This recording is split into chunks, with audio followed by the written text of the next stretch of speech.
All right, everyone, quick video on how to convert drawings and text and actually 3D print with them. So I'm going to customize this vase here with a name, because if I sell this vase in shop, I can charge X amount. If I put it with a customer's name, I increase the value exponentially.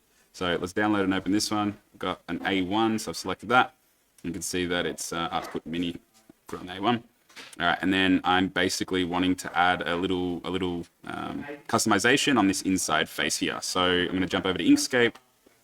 I'm going to create a text box, and I'm going to put my name in it. And you can see it's really tiny.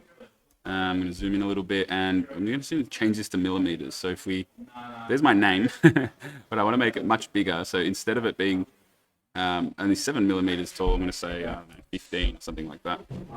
There we go. So I got my name, but let's maybe change the font so I can go through until I find something I like. It's kind of a fancy vase, so I'm going to pick something with oh yeah, it's kind of cool.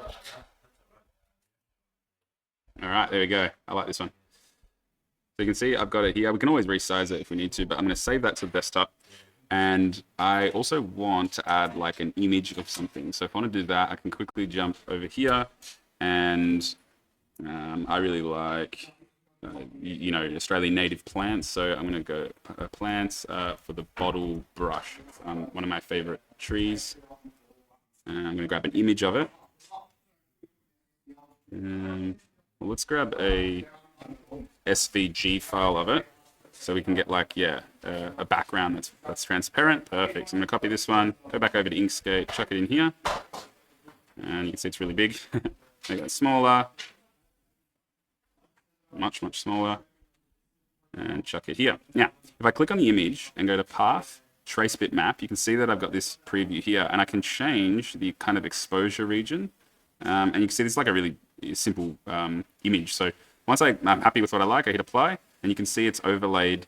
Now, instead of an image, I'm going to delete that. I've got this scalar vector graphic, an SVG file. So if I double click on it, I can see all these points. That is what we need to actually 3D print. Same with our text. That's just text at the moment, but I actually need to convert that to an SVG file. So I'm going to go path, object to path.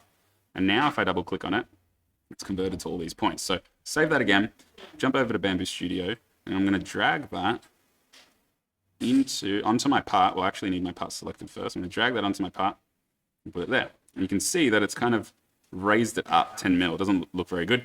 What I actually want to do is cut it in, but just to show you first, you can change if you want to emboss it, like how thick. So I like a really fine kind of level, but in this case, I actually want to cut into the part.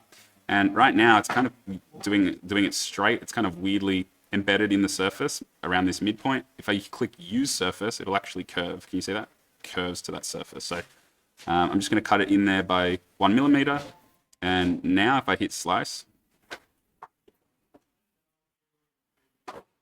I can see that I've got my part with customized with text. Now, of course, I can go in there and edit this and rotate it around. And oops, sorry, I can move it. And if I go to objects, and then right-click drawing, I can move this here. So I can move that there, and then rotate it around if I want to like line it up with something or do something like that. So I can even resize it like this. So there's a lot of different like customizations you can do, but in a few minutes we can do that. So that's the power of using SVG files in 3D printing.